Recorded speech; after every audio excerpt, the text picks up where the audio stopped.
Was at the grocery store yesterday, and who did I run into?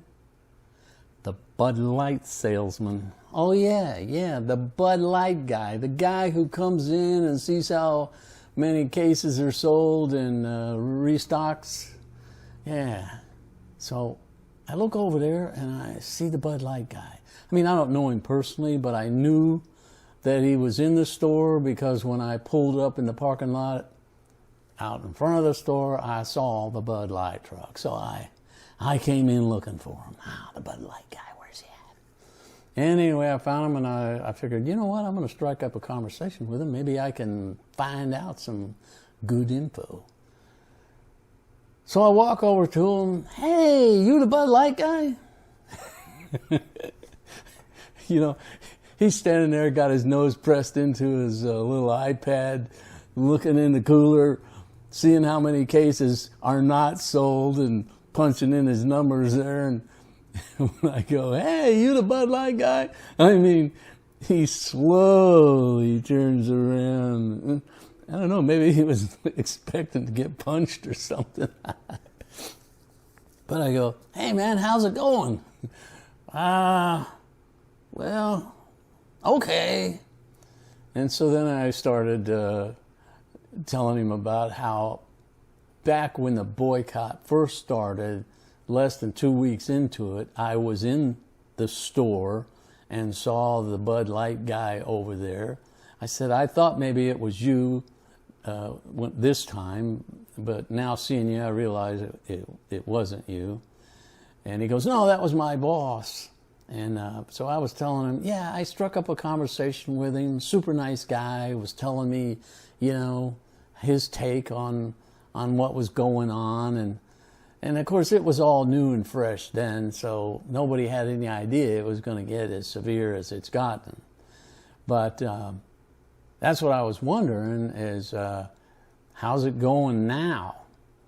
And he just really kind of, wow, and I go, well, you know, I imagine it's kind of difficult working for Anheuser-Busch, you know, getting in that Bud Light truck every day and driving around. Are you still getting people still hollering at you, cussing at you, giving you the finger, spitting on your windshield?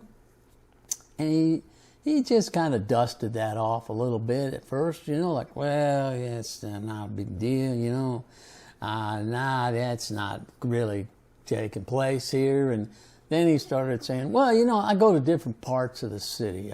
You know, I'm over here at one time and over there at one time. And yeah, I gotta say, you know, sales really aren't down much and everything's just pretty normal. And I go, really? Is that a fact?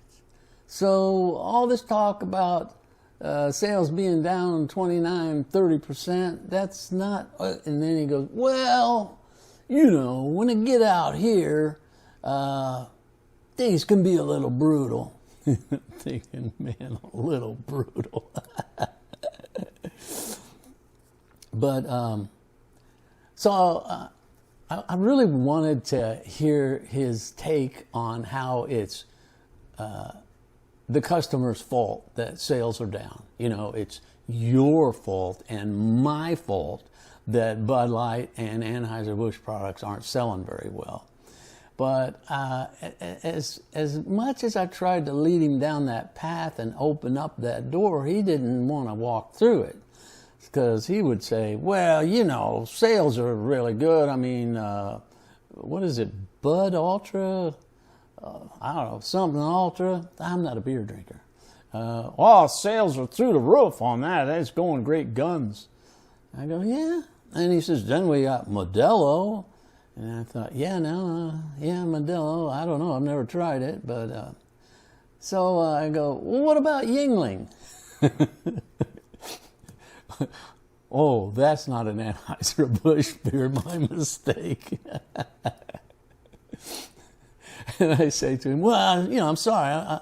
You know, I'm not a beer drinker. And he goes, neither am I. I drink vodka. And I go, so do I. Yeah, I love vodka.